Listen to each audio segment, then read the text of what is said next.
ஆன்மீக அன்பர்கள் அனைவருக்கும் வணக்கம். நாம் நம்மளுடைய சேனலில் தொடர்ந்து நிறைய சுவாரஸ்யமான ஆன்மீகம் சார்ந்த தகவல்களை தாங்க பார்த்துட்டு வந்துட்டு இருக்கோம். அந்த வரிசையில் இன்றைக்கி நம்ம என்ன பார்க்க போகிறோம் அப்படின்னா, வரக்கூடிய மே மாதம் 26ஆம் தேதி திங்கட்கிழமைன்னு வந்திருக்கக்கூடிய அமாவாசை பார்த்திங்கன்னா சேஷ்ட அமாவாசைன்னு சொல்லுவாங்க. இந்த அமாவாசை துவங்கக்கூடிய நேரம் மே மாதம் 26ஆம் தேதி காலையில் 11:31 ஆரம்பமாகுது. மேலும் மே 27ஆம் தேதி காலை 9:09 வரைக்குமே இந்த திதியானது இருக்க போகுது. ஸோ சிவபெருமானுக்குரிய திங்கட்கிழமை இளையும் முருகப்பெருமானுக்குரிய கிருத்திகை நட்சத்திரத்தோடும் இந்த சேஷ்ட அமாவாசையானது வந்திருக்கிறது பார்த்திங்கன்னா ரொம்ப சிறப்பு வாய்ந்தது. அது மட்டும் இல்லாமல் இந்த நாளில் முன்னோர்கள் பூமிக்கு வருவதாகவும் வந்து சொல்லுவாங்க. அன்னைக்கு பார்த்திங்கன்னா வட்ட சாவித்திரி அப்படின்னு சொல்லக்கூடிய விரதம் இருக்கிறது ரொம்பவே நல்லது. மேலும் சனி ஜெயந்தியும் வந்து கொண்டாடப்பட இருக்குது. ஸோ இந்த நாளில் பிரம்ம முகூர்த்தத்தில் நீங்கள் எழுந்து புனித நதிகளில் நீராடி தியானம் செய்கிறது ரொம்பவே நல்லது. அது மட்டும் இல்லாமல் அமாவாசைகளில் தானம் கொடுக்கறது ரொம்ப நல்லது. ஸோ தானம் கொடுக்கறதுனால அளவற்ற அருளானது நமக்கு வந்து கிடைக்கும். அது இல்லாமல் இந்த சேஷ்ட அமாவாசை அப்படின்றது முன்னோர்கள் பூமிக்கு வரக்கூடிய ஒரு நாள் அப்படின்றதுனால அன்றைய தினம் பித்ருக்களுக்கு பூஜை செய்கிறதோ அல்லது பித்ரு தோஷ சாந்தி செய்கிறதோ ரொம்பவே முக்கியமானது. ஸோ இந்த நாளில் செய்யக்கூடிய தர்ப்பணம் பித்ரு பூஜை இதனால் முன்னோர்களுடைய ஆன்மா சாந்தி அடையுமா. ஸோ முன்னோர்களுடைய ஆன்மா நம்மளை வந்து வாழ்த்தக்கூடிய அளவுக்கு நமக்கு அருள் கிடைக்கும். ஸோ அவங்க நமக்கு வாழ்த்தும் பொழுது நமக்கு இருக்கக்கூடிய பித்ருதோஷ பாதிப்புகள் எல்லாமே குறைந்து துன்பங்கள் நீங்கிறதுக்கு ஆரம்பிக்கும். ஸோ சேஷ்ட அமாவாசையில் ரொம்பவே அற்புதமான ஒரு பலன்கள் எல்லாம் கிடைக்க இருக்குது. அதுவும் சேஷ்ட அமாவாசை அன்னைக்கு சந்திரன் ரிஷபராசியில் உச்சத்தில் இருப்பார். சூரியனும் புதனும் பார்த்திங்கன்னா கிரகங்களும் ரிஷபராசியில் தான் இருக்க போகிறாங்க. அதாவது பார்த்திங்கன்னா கிரகங்களுடைய ராஜா ராணி மற்றும் இளவரசர் இந்த 3 பேருமே ஒரே ராசியில் தான் இருக்க போகிறாங்க. மேலும் இதெல்லாம் பார்த்திங்கன்னா திருமண வாழ்க்கைக்கு ரொம்பவே உகந்ததாக வந்து இருக்கும். சூரியன் மற்றும் புதன் இதெல்லாம் இணையறதுனால பொது ஆதித்ய யோகமும் வந்து ஏற்படும். சந்திரனை தவிர சுக்கிரனும் மீனத்திலேயே உச்சத்தில் இருந்து இருப்பார். ஸோ குரு சந்திரனை இருந்து 2ஆம் வீட்டில் இருக்கிறதுனால சொன்பா யோகமும் வந்து இருக்குது. அதே போல் சனி ஜெயந்தி சனி கிரகம் 30 ஆண்டுகளுக்கு பிறகு குருவினுடைய ராசியான மீனத்தில் வந்து இருக்க போகுது. இது எல்லாமே பார்த்திங்கன்னா ஒரு சிறப்பான அம்சமாகவே வந்து இருக்க போகுது. இது எல்லாமே வரக்கூடிய மே 26ஆம் தேதி அன்றைக்கி தாங்க இருக்குது. ஸோ இந்த நாள் பார்த்திங்கன்னா ரொம்ப அதி அற்புதமான ஒரு அமாவாசை அப்படின்னு சொல்லலாம். கண்டிப்பாக அமாவாசையை மிஸ் பண்ணாமல் வந்து வழிபாடு செய்யுங்க. இவ்வளவு சிறப்புமிக்க அமாவாசைக்கு அப்புறமா நிகழக்கூடிய கிரக மாற்றங்களானது கட்டாயமாக ரிஷபராசினியர்களுடைய வாழ்க்கையிலையும் நல்ல ஒரு மாற்றங்களை தாங்க ஏற்படுத்தி கொடுக்கும். ஸோ என்ன மாதிரியான பலன்கள் எல்லாம் ரிஷபராசினியர்களுக்கு கிடைக்க போகுது அப்படின்றத நம்ம தொடர்ந்து பார்க்க இருக்கோம். மேலும் இந்த மாதம் உங்களுக்கு சிறப்பாக இருக்க செய்யக்கூடிய எளிமையான வழிபாட்டு முறைகளும் வந்து இந்த பதிவில் இருக்கிறதுனால வீடியோ எங்கேயுமே முழுமையாக பார்த்து பயன்பெறுங்க. ஸோ ரிஷபராசி நண்பர்களுக்கு பார்த்திங்கன்னா இந்த காலகட்டங்கள் ரொம்பவே அருமையாக இருக்குது. அதுவும் அமாவாசைக்கு அப்புறமா பார்த்திங்கன்னா உங்களுக்கு பணத்துக்கெல்லாம் எந்த பிரச்சனையுமே இருக்காது. ஏன்னா பணவரவு அதிகரிக்க ஆரம்பிக்க போகுது. வீட்டில் இருக்கக்கூடியவங்களாலும் சரி அக்கம் பக்கத்தில் இருக்கக்கூடியவங்களாலும் சரிங்க ரிஷபராசி நேயர்களே உங்களுக்கு சின்ன பிரச்சனைகள் அப்படிங்கிறது வரத்தான் செய்யும். ஸோ அதெல்லாம் நீங்கள் பொறுமையாக இருந்தால் தான் ஹேண்டில் பண்ணணும். பொறுமையாக இருக்கிறது ரொம்ப அவசியமானது. இந்த டைமில் உங்களுக்கு ராகு ரொம்பவே சாதகமாக இருக்கிறாரு. அதனால் பார்த்திங்கன்னா உங்களுக்கு எந்த ப்ராப்ளமுமே ஏற்படாது. ஏன்னா எவ்வளோ பெரிய பிரச்சனை வந்தாலுமே அதை சமாளிக்கக்கூடிய மன உறுதி உங்ககிட்ட வந்து அதிகமாகுமே தவிர எப்போதும் எதையும் பார்த்து நீங்கள் பயந்தோ ஒதுங்கியோ வந்து போக வேண்டிய அவசியமே கிடையாது. ஸோ இந்த டைமில் உங்களுக்கு சுக்கிரனும் பார்த்திங்கன்னா கூட சாதகமாக இருக்கிறார். இதெல்லாம் வந்து ரொம்ப ப்ளஸ் பாயிண்ட் அப்படின்னு சொல்லலாம். ஏன்னா சுக்கிரனும் சாதகமாக இருக்கும் பொழுது உங்களுக்கு புதுசாக ஆடை ஆபரணங்களுடைய சேர்க்கைகள்லாம் இருக்குது. அழகு ஆடம்பரம் செல்வாக்கு இது எல்லாத்துக்கும் அதிபதியாக இருக்கக்கூடிய சுக்கிரன் உங்களுக்கு சாதகமாக இருக்கும் பொழுது ரொம்ப நல்ல பலன்கள் கிடைக்கும். அதோடு பார்த்திங்கன்னா இந்த காலகட்டங்களில் உங்களுக்கு அடுத்தடுத்து நல்ல விஷயங்கள் ஏதாவது வந்து நடந்துகிட்டே தாங்க இருக்கும். அதுவும் பார்த்திங்கன்னா வைகாசி மாதம் 15ஆம் தேதிக்குள்ளே எந்த ஒரு விஷயம் நீங்கள் செய்யணும்னு நினைக்கிறீங்களோ அதுவும் நல்ல விஷயம் செய்யணும்னு நினைக்கிறீங்களோ அதெல்லாம் செஞ்சு முடிச்சிடுங்க. ஏன் அப்படின்னா இந்த டைமில் உங்களுக்கு பின்னாடி ஒரு சில பிரச்சனைகளை வந்து நீங்கள் எதிர்கொள்ள வேண்டிய சூழ்நிலைகள் எல்லாம் உருவாக போகுது.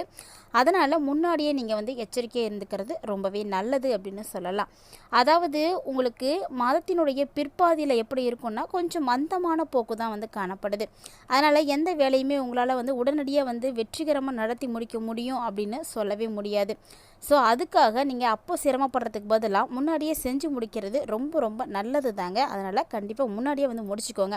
ஏன்னா உங்களுக்கு அடுத்தடுத்து செய்யக்கூடிய விஷயங்களில் உடனடியான வெற்றிகள் தான் கிடைக்காதே தவிர ஆனால் வேறு எந்த வகையிலையும் பிரச்சனை ஏற்படாது. ஸோ அதனால் பயப்பட தேவையில்லை. குடும்பத்தை பொறுத்த வரைக்கும் உங்களுடைய ஃபேமிலியிலையுமே உங்களுக்கு சந்தோஷம் அப்படின்றது அதிகமாகவே வந்து கிடைக்கும். குறிப்பாக கணவன் மனைவிக்குள்ளே இருந்து வந்த அத்தனை விதமான கருத்து வேறுபாடுகளும் சரியாகக்கூடிய ஒரு தருணமாக தான் உங்களுக்கு இருக்குது. மேலும் சொல்லப்போன ரிஷபராசி நேயர்களுக்கு வரக்கூடிய நாட்களில் சுப செலவுகள் அப்படின்றது அதிகமாகவே வந்து இருக்கும். மேலும் இந்த காலகட்டங்களில் நீங்கள் போகக்கூடிய நீண்ட தூர பயணங்களானது நல்லபடியாக முடியறதுக்கு வாய்ப்பு இருக்குங்க. ஏன் சொல்லப்போனால் நேரங்காலம்லாம் பார்க்காம நீங்கள் வந்து வேலை செய்ய வேண்டி இருக்குங்க. நல்லா உழைக்க வேண்டி இருக்கும். நீங்கள் எந்த வேலை செய்கிறீங்களோ, எந்த வேலைகளை நீங்களே வந்து செய்துக்கணும் அப்படின்னு நினைக்கிறீங்களோ அது எல்லாமே உங்களுக்கு நல்லது தான். ஸோ யாரையுமே நம்பி எப்போதும் எந்த வேலையும் ஒப்படைக்காதீங்க. முடிஞ்ச அளவுக்கு எல்லாமே வந்து நீங்களே செய்கிறதுக்கு பார்த்தீங்க அப்படின்னா உங்களுக்கு எல்லாமே வந்து நிறைய ஆதாயம் வந்து கிடைக்கும். அதிகாரிகள்கிட்ட பேசுகிறீங்க அப்படின்னா கொஞ்சம் பொறுமையாக வந்து பேசுங்க. அவங்கள்ட்ட வந்து எந்த மாதிரி பேசுனா நம்மளுடைய காரியத்தை சாதிக்க முடியுமோ அப்படி வந்து பேசணும். எல்லாருக்கிட்டையுமே வந்து கோபப்பட்டோ அதிகாரத்தை வந்து செலுத்துகிறோம் அப்படின்னாலுமே அதெல்லாம் வந்து ரொம்ப ரொம்ப கெட்ட பழக்கம். அதனால் அதையெல்லாம் வந்து தவிர்த்துக்கோங்க. எந்த டைமில் நீங்கள் எப்படியெல்லாம் இருக்கணும்னு முயற்சி பண்ணுறீங்களோ அப்படியெல்லாம் வந்து வாழ முடியும். அது எல்லாத்துக்குமே சின்ன சின்ன அட்ஜஸ்ட்மெண்ட்டு தான் வந்து உங்களுக்கு தேவைப்படுது. பெரிய லெவலில் உங்களுக்கு எந்த ப்ராப்ளமுமே இருக்காது. ஏன்னா கிரக அமைப்புகள் எல்லாமே வந்து சூப்பராக இருக்குது. அதனால் ரிஷபராசி நேயர்களுக்கு இந்த அமாவாசைக்கு அப்புறம் பார்த்தீங்கன்னா நிறைய வகையில் வந்து முன்னேற்றம் இருக்கும். அதுவும் தொழில் வியாபாரம் செய்யக்கூடியவங்களாம் கண்டிப்பாக முன்னேற்றம் வந்து பார்ப்பீங்க. இனி உங்களுக்கு எல்லாமே வந்து முன்னேற்றம் தான். இனி எவ்வளோ பிரச்சனைகளை சந்தித்திருந்தாலுமே கூட இனி எல்லாமே உங்களுக்கு ஏறி முகம்தான். எல்லாம் நல்லா நடக்கும். புதுசாக நீங்கள் எந்த முயற்சிகள் எடுத்தீங்க அப்படின்னாலுமே கூட அது உங்களுக்கு ரொம்பவே சாதகமாக தான் வந்து முடியும். அதனால் புதுசாக இது செய்யலாமா, நல்லா வருமா அப்படின்லாம் யோசிக்கவே தேவையில்லை. கிரக அமைப்புகள் சரியாக இருக்கும் பொழுது நீங்கள் சின்னதாக ஒரு மூமெண்ட் பண்ணிங்கனாவே போதும், எல்லாமே வந்து சூப்பராக இருக்கும். அது இல்லாமல் இந்த டைமில் எல்லா கிரகங்களுமே உங்களுக்கு தான் சாதகமாக இருக்குது.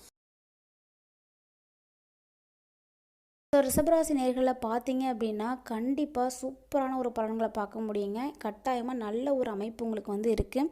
அதனால் பயப்படாதீங்க. உங்களுடைய வியாபாரத்தை விரிவுபடுத்தணும் அப்படின்னு நினைக்கிறீங்கன்னா அதுக்கு ஏதாவது லோன் வேணும் அப்படின்னா கூட நீங்கள் தாராளமாக வந்து பேங்க்குக்கிட்ட போய் அப்ரோச் பண்ணுங்கள். ஏன்னா வங்கி கடன் உங்களுக்கு எளிமையாக வந்து கிடைக்கும். வங்கியினால் உங்களுக்கு நிறைய அனுகூலங்கள் வந்து ஏற்பட போகுது. ஸோ நீங்கள் என்ன ஒரு வேணும் அப்படின்னு நினைக்கிறீங்களோ அதெல்லாம் போய் அந்த கடன் உதவிகளை வந்து அரசாங்கத்திடமிருந்து நீங்கள் வாங்க முடியும். அதெல்லாம் வந்து உங்களுக்கு ரொம்பவே நல்லது. ஏன்னா இன்ட்ரெஸ்ட் வந்து கொஞ்சம் கம்மியாக கிடைக்கும். நீங்களும் வந்து ப்ரெஷர் இல்லாமல் இருக்க முடியும். நினச்ச நேரத்துக்கு தேவையான அளவுக்கு பணம் கிடைக்கும் பொழுது எல்லா ப்ராப்ளத்தையும் வந்து உங்களால் சால்வ் பண்ணிக்கவும் முடியும். அதே போல் நீங்கள் எதிர்பார்த்த அரசாங்க சலுகைகளும் உங்களுக்கு வந்து இப்போ கிடைக்கும். நிறைய விஷயங்கள் அரசாங்கத்தின் மூலமாக ஆதாயங்கள் வந்து உங்களுக்கு ஏற்பட இருக்குது. அதனால் இந்த காலகட்டங்களை கண்டிப்பாக ரிஷபராசி நேயர்கள் மிஸ் பண்ணாமல் வந்து யூஸ் பண்ணுங்கள். ஒருவேளை குடும்பத்தை நிர்வகிக்கக்கூடிய பெண்களை பொறுத்த வரைக்கும் ரொம்ப ரொம்ப சிறப்பான ஒரு பலன்கள் காத்துட்ருக்குங்க. ஏன்னா குடும்பம் அப்படிங்கும் பொழுது அன்பு இருக்கணும், ஆதரவு கிடைக்கணும். இது ரெண்டுமே குடும்ப உறுப்பினர்கள்ட்ட இருந்து உங்களுக்கு கிடைச்சிது அப்படின்னா வேறு என்ன வேணும், ரொம்ப ரொம்ப சிறப்பாக இருக்கலாம். ஸோ எல்லா வகையிலுமே பெண்களுக்கு ரொம்பவே யூஸ்ஃபுல்லான ஒரு டைமிங்காக தான் இருக்குது. அதே போல் அக்கம் பக்கத்தில் இருக்கக்கூடியவங்க கிட்ட சின்ன சின்ன பிரச்சனைகள் அப்படிங்கிறது ஏற்படத்தாங்க செய்யும். ஏன்னா சண்டை சச்சரவுகள் அப்படிங்கிறது இல்லாத இடம் கிடையவே கிடையாது. அதனால் என்ன பண்ணணும் அப்படின்னா முடிஞ்ச அளவுக்கு நீங்கள் அக்கம் பக்கத்தில் இருக்கக்கூடியவங்களுடைய ஆதரவை வந்து பெற்றுக்கோங்க, அனுசரணையாக வந்து நடந்துக்கோங்க. இது எல்லாமே உங்களுக்கு ரொம்பவே நல்லது. ஒருவேளை வேலைக்கு போகக்கூடிய பெண்களாக இருக்கீங்க, நான் அலுவலகம் போயிடுவேன், ஆஃபீஸ் போயிட்டு வருவேன், எனக்கு என்ன ஒரு பெனிஃபிட் கிடைக்கும் அப்படின்னா கண்டிப்பாக உங்களுக்கு ஒரு நல்ல பெனிஃபிட் தாங்க இந்த டைமில் வந்து கிடைக்க இருக்குது. ஏன்னா இந்த டைமில் எல்லா விஷயங்களிலுமே வந்து உங்களுக்கு சிறப்பான பலன்கள் கிடைக்கணும் அப்படின்னா கட்டாயமாக நீங்கள் பொறுமையாக இருக்கணும். பொறுமையாக இருந்து நீங்கள் என்ன ஒரு விஷயத்தை செஞ்சீங்க அப்படின்னாலுமே உங்களுக்கு நல்லது தான் நடக்க போகுது. ஸோ அதனால் எந்த ஒரு கவலையுமே வந்து தேவையில்லாதது.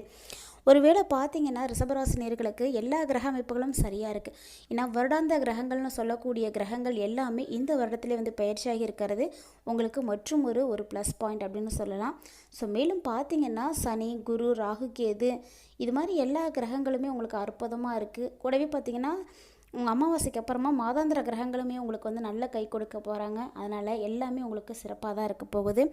இனி எல்லா விஷயங்களுமே உங்களுக்கு நல்லபடியாக நடக்கிறதுக்கு நீங்கள் செய்யக்கூடிய எளிமையான பரிகாரம் என்ன அப்படின்றதையும் நம்ம பார்த்துடலாம். போக ஆன்மீக ரீதியாக நம்ம செய்யக்கூடிய பரிகாரங்கள் அப்படின்றது பார்த்திங்கன்னா கண்டிப்பாக நம்பிக்கையோடு வந்து செய்யணும். ஏன்னா ஆன்மீகத்தை பொறுத்த வரைக்கும் எல்லாருக்கிட்டையும் தேவையான ஒன்று அப்படின்னா அது நம்பிக்கை மட்டும்தாங்க. கடவுளை யாருமே வந்து நேராக வந்து பார்க்கக்கூடிய அளவுக்கு சக்தி யாருக்கும் கிடையாது. ஸோ அது ஆன்மீகத்தில் நம்பிக்கையோடு இருக்கக்கூடியவங்க ஒரு உணர்வின் மூலமாக உணரக்கூடிய ஒரு விஷயம் அப்படின்னு தான் நம்ம வந்து ஏற்றுக்கணும். ஸோ அதன்படி தான் நம்ம செய்யக்கூடிய பரிகாரங்களும் எல்லா பரிகாரங்களும் வந்து செஞ்சுட்டா நல்லது நடந்துடுமா அப்படின்ற ஒரு கேள்விகளும் கூட ஒரு சிலருக்கு நடக்கும்.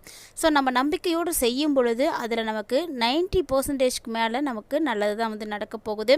தொடர்ந்து உங்களுக்கு பணவரவு கிடைப்பதற்கும் பண தேவைகளில் வந்து நல்லபடியாக இருக்கிறதுக்கும் மகாலட்சுமி தாயாரை வழிபாடுகள் செய்யுங்க. மகாலட்சுமி தாயாரை போற்றி போற்றி அப்படின்ற இந்த அருமையான மந்திரத்தை தவறாமல் வந்து கமெண்ட் பண்ணுங்கள். கண்டிப்பாக அவங்களுடைய ஆசைகள் கிடைத்து பணத்திற்கு எந்த ஒரு பற்றாக்குறையும் உங்களுக்கு இருக்காது. ஸோ நம்பிக்கை உள்ளவர்கள் கண்டிப்பாக வந்து கமெண்ட் பண்ணுங்கள், நிச்சயமாக உங்களுக்கு வந்து நடக்கும்.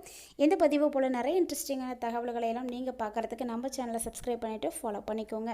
இது போல் சுவாரஸ்யமான ஆன்மீகம் சார்ந்த தகவல்களோட மற்றொரு தலைப்பில் சந்திக்கலாம்.